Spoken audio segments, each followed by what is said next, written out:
बोलो जयकारा। बोल मेरे श्री गुरु महाराज की जय। सौभाग्यशाली प्रेमी गुरुमुखो, आश्रम के अंदर एक भगत रहता था, पर वो हर काम के अंदर ही टालम टोल करता था। ना भजन करता, ना कुछ करता। कोई काम करो, आलस उसके अंदर भरा हुआ था। संत महापुरुषों ने देखा तो उसको कहा कि देख भाई, हम तेरे ऊपर बहुत खुश हैं। हम तुझे एक ऐसी चीज देते हैं, उस चीज से तू इतना धनवान बन सकता है कि जरूरत से ज्यादा। उन्होंने संत महापुरुषों ने भगत को पारस का पत्थर दिया और कहा कि देखो, ये पत्थर के अंदर ये क्वालिटी है कि आप लोहे को लगाओगे तो ये सोना बन जाएगा, पर ये 2 दिन के लिए है, ज़्यादा समय के लिए नहीं दे सकता आपको। आज आपको दिया है, कल शाम तक का वक़्त है। कल शाम को आपको मुझे लुटाना पड़ेगा और मुझे देना पड़ेगा। उसने सोचा ठीक है। वो अपने मन ही मन में सोचता रहा, कल्पना करता रहा। करते करते मैं सोना लोहा लाऊंगा, धनी बन जाऊंगा, दे इसमें बहुत बड़ा आदमी बन जाऊंगा, बहुत बड़ा व्यापार करूंगा। कल्पना करते करते ही, सोचते सोचते ही उसको नींद सी आ गई, तो वो सो गया। अगले दिन उठा, कहता ओहो, मैं तो सो ही गया।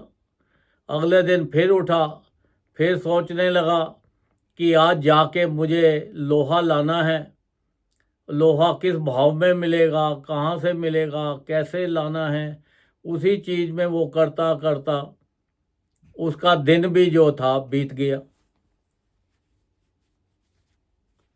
जब दिन भी बीत गया तो शाम पड़ने लगी। कहता हो, अब तो शाम होने वाली है। कहता है चलो, ज़्यादा नहीं तो मैं जाके लोहा खरीद के लाता हूँ और जितना भी है सोना बना लेता हूँ। वो अपना रेडी हुआ। जब मार्केट में गया लोहा लेने के लिए तो उसको लोहा नहीं मिला। इधर ढूंढे, कहीं लोहे की दुकानें बंद हो गई थी, कोई लोहा नहीं मिलता था। तो इतने में देखा कि सामने गुरुजी आ गए। गुरुजी ने कहा कि भाई, अब शाम हो गई है, 2 दिन के लिए आपको मैंने पत्थर दिया था, तो वो पत्थर मुझे वापस दे दो। उसने फिर कहा कि महाराज, 1 दिन की मोहलत और दे दो। 2 दिन तक तो मैं कुछ भी नहीं कर पाया, इससे मैंने ये कुछ भी सोना नहीं बनाया, 1 रुपया भी नहीं बनाया। तो आप कृपा करो। उन्होंने बोला कि नहीं, जब तुझे 2 दिन दिए थे, तूने 2 दिन में कुछ नहीं किया, तो आगे क्या करेगा। इसलिए वो जो था पत्थर उन्होंने वापस ले लिया, वो वहीं का वहीं रह गया। जो आलस है, ये जीवन के अंदर इंसान का सबसे बड़ा दुश्मन है।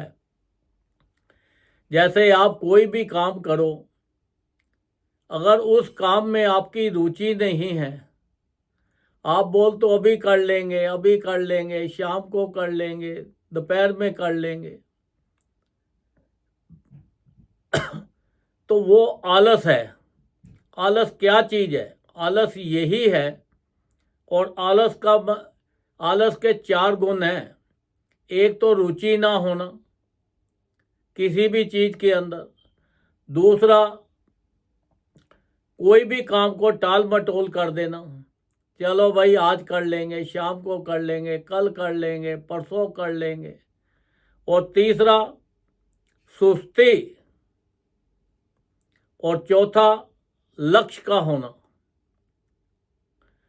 जो टाल टमोल करते हैं, आप कहते हैं यार क्या है, ये काम है, कर लेंगे। अब बच्चा होता है स्कूल का, जिसका एक टारगेट होता है, उसकी रुचि होती है, वो स्कूल का होमवर्क हर रोज डेली अपने समय के मुताबिक कर लेता है। तो जब एग्ज़ाम आते हैं तो उसको कोई चिंता नहीं होती जो बोलता है मैं अभी कर लूँगा, अभी कर लूँगा, अभी कर लूँगा, तो जब एग्ज़ाम आते हैं तो उसका क्या हालत होती है। अब आपने देखा होगा कि कुछ बच्चे जो स्कूल से आते ही पहले वो उनका एक ही ध्यान होता है कि मुझे अपना होमवर्क ख़त्म करना पड़ता है। और कुछ बच्चे ऐसे होते हैं जिनके माँ बाप बच्चों को पकड़ के धक्के के साथ, मजबूरी के साथ उनको बच्चों को लालच दे के उनका होमवर्क करवाते हैं, क्योंकि उनकी रुचि नहीं होती। ये भी जो है ये आलस के लक्षण हैं।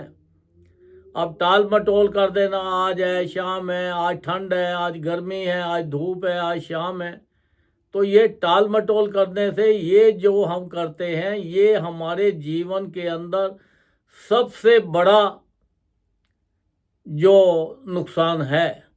क्योंकि हमारे जीवन के अंदर इतने अच्छे अच्छे अवसर आते हैं, मिलते हैं, जिनको कि हम टाल मटोल से टाल देते हैं और उसके बाद कहते हैं नहीं ऐसा होता तो ऐसा हो जाता, ऐसा किया होता तो ऐसा हो जाता, फिर पछताना पड़ता है। अब सुस्ती है।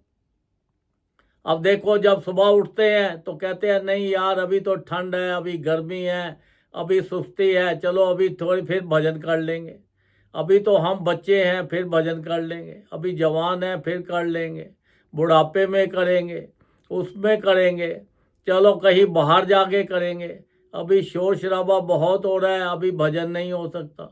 तो हम अपनी सुस्ती के मारे उस काम को नहीं कर पाते, तो ये भी एक आलस है।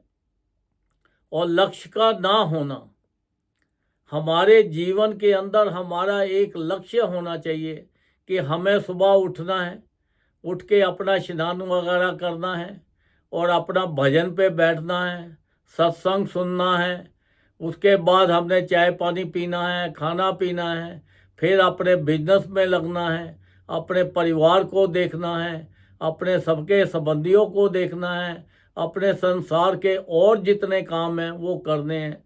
जो आदमी अपने लक्ष्य के मुताबिक चलता है वो अपने जीवन के अंदर हर जगह पे कामयाब हो जाता है।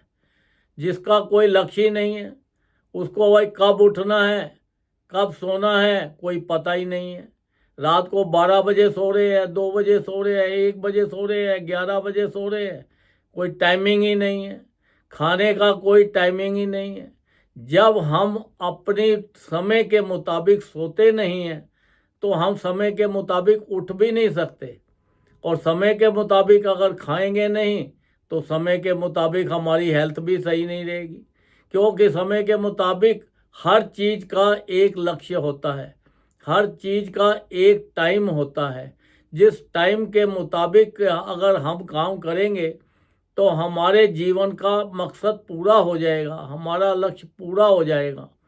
ऐसे ही संसार के अंदर हमें ये जो मनुष्य देह मिला है इसका भी एक लक्ष्य है। मनुष्य देह का मतलब है कि हमें संसार के अंदर आकर ज़्यादा से ज़्यादा भजन करना है और संसार के अंदर कोई भी ऐसा गलत काम नहीं करना जिससे कि हमारे परिवार में, हमारे ऊपर, हमारे संसार में किसी चीज़ की भी कोई दिक्कत आए या कोई हमें बुरा भला कहे। सबके लिए अच्छा सोचना है, अच्छा करना है, क्योंकि परमात्मा ने ये मनुष्य देह कुछ ही टाइम के लिए दी है। ये हर परमानेंट हमारे पास ये चीज़ नहीं है। अगर हम इसका यूज़ कर लेंगे, सही लक्ष्य बना लेंगे तो हमारा जीवन जो है ये मनुष्य देह कामयाब हो जाएगी, लक्ष्य प्राप्त हो जाएगा। हम अपना भजन करके अपने लक्ष्य को प्राप्त कर लेंगे, क्योंकि संसार के अंदर दुख ही दुख हैं। किसी भी चीज़ को आप देख लो, हम संसार की चीज़ों के पीछे भागते हैं। अब संसार की चीज़ों में क्या है? दुख ही दुख है। कोई भी चीज़ उठा के देख लो, कोई भी संसार की चीज़ देख लो, जो भी हमें अपनी आंखों से नज़र आता है, उन आंखों की जो भी नज़र आता है वो किसी भी चीज़ में देख लो, हमें फीलिंग हो सकता है पर उसमें अंदर सुख नहीं है। सुख तो एक परमात्मा के नाम के अंदर है, जिस पर्पस के लिए हमें मिला था। परमात्मा ने हमें ये शरीर दिया, जाओ जाकर इससे भजन करो, और इतना खूबसूरत संसार आपको बना के दिया है, ये संसार का भी आप आनंद पूरा पूरा लो।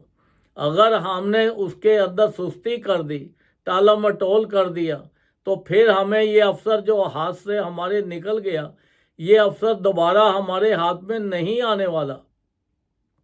तो इसलिए संत महापुरुष बार बार फरमाते हैं कि देखो, नाम जपो, नाम जपो, नाम जपो। ये तो हम बड़े खुशकिस्मत है, परमात्मा ने हमारे ऊपर बड़ी अपार कृपा करके हमें ये मनुष्य दे दी।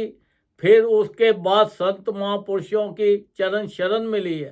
संत महापुरुषों की चरण शरण मिलने से फिर उनका नाम मिला है, उनके दर्शन होते हैं, उनकी कृपा होती है। उन्होंने इतनी कृपा हमारे ऊपर की कि हमें नाम दिया, भजन दिया, सत्संग दिया।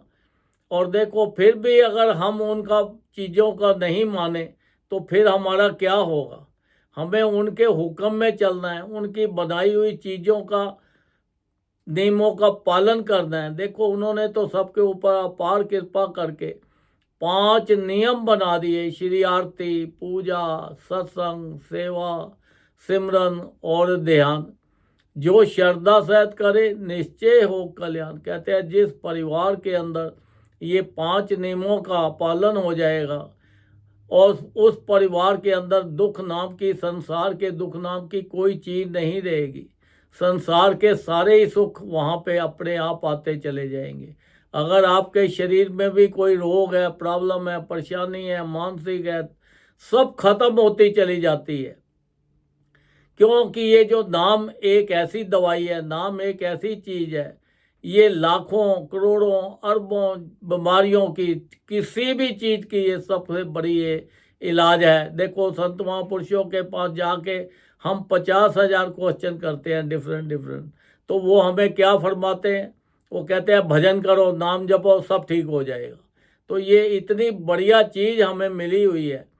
तो देखो, फिर भी अगर हम उस चीज़ का इस्तेमाल ना करें तो फिर तो गलती हमारी है। संत महापुरुष तो फरमाते हैं कि देखो, हर जीव को कम से कम भी, ज़्यादा नहीं, 24 घंटे आपके इतने कीमती जा रहे हैं, इसमें से 2 घंटे कंटिन्यूस भजन करो। अगर 2 घंटे कंटिन्यूस नहीं कर सकते तो 1-1 घंटा करके करो। 1-1 घंटा करके नहीं कर सकते तो आधा-आधा घंटा करके करो। अगर शरीर तंदुरुस्त नहीं है, बैठ नहीं सकते, तो लेट के करो।